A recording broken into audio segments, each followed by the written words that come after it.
Winter in the Northwoods is such a special time of year. It gets so quiet and calm and peaceful. All the snow glitters at night, and it's the best time of year to see nature, I think. I think that the season of winter is really special in the Northwoods because it's so ingrained in the history of Wisconsin. Indigenous people in this area have been living outdoors for years, and it wraps us into this cool connection to people that have come before us and people that will come after us. So I really like the connection to a larger meaning and purpose that our students get to have while participating in activities here in Wisconsin. Most of my experience in doing wilderness has been in northern climates, and since I've been doing that, my favorite's to do it in the winter. And I'm thinking of a few situations where the wilderness just provided great healing. In the winter, up on the shore of Lake Superior, and I'm thinking of a specific student with just kind of being bundled up, feeling the wind, feeling the cold sort of coast of Lake Superior, looking for rocks on the beach, and really getting this sense of this is a very intense environment, or this is a very challenging environment, and I'm doing it. We had a student who came to us from Texas, and watching her come up here, experience living outdoors in the winter, the empowerment that happened for that young woman, her life is changed just by the ability to have no boundaries around her survival. The gear, the independence, the working with that with the teams, and then watching her tell her family in Texas about her experience and her skill set, life-changing for her.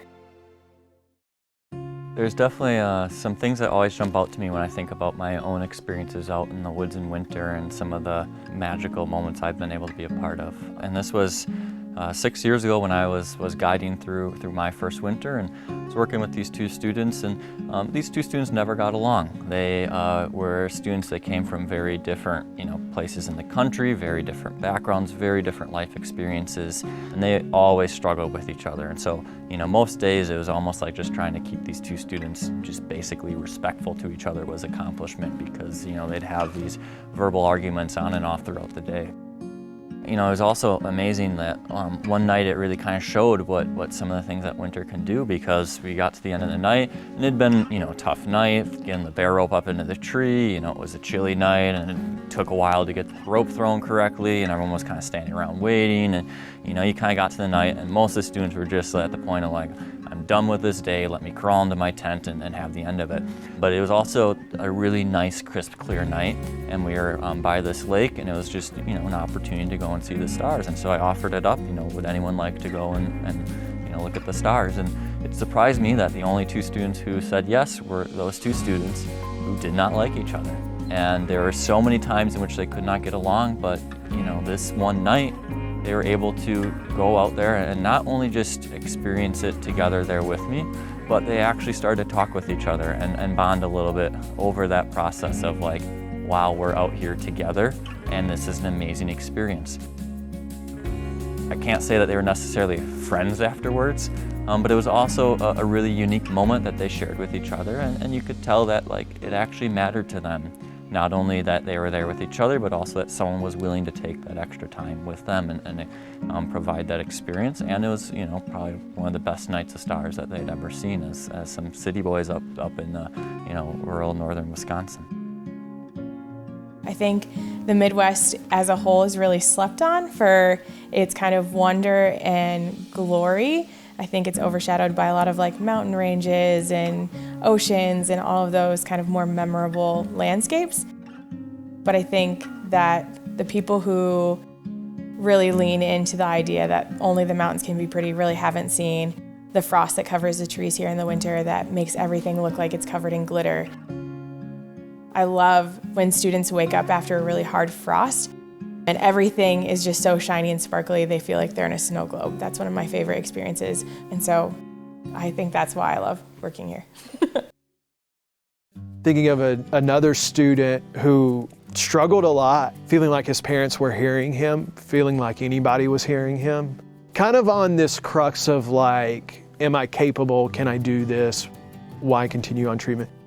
And one of the big things that he did, and he was like, I know I'm not going to be allowed to do this, but I want to build a quincy. And a quincy is this big snow fort. You kind of big snow mound, and then you hollow it out. And he was like, I know I can't do this, and I know I shouldn't do it, but can I sleep out in it? And it was one of those things where we were able to have an experience where we made it to where it felt safe enough, and he slept outside. And I remember from that moment on, the amount of confidence. He was a little quirky, so every person he met, he was like, hey, I slept in a quincy.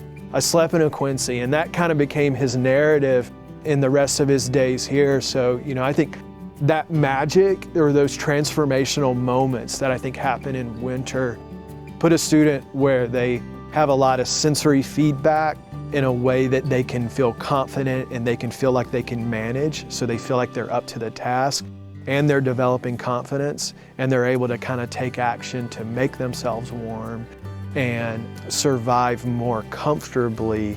Then I think that's what makes specifically being in wilderness what I think is the most effective.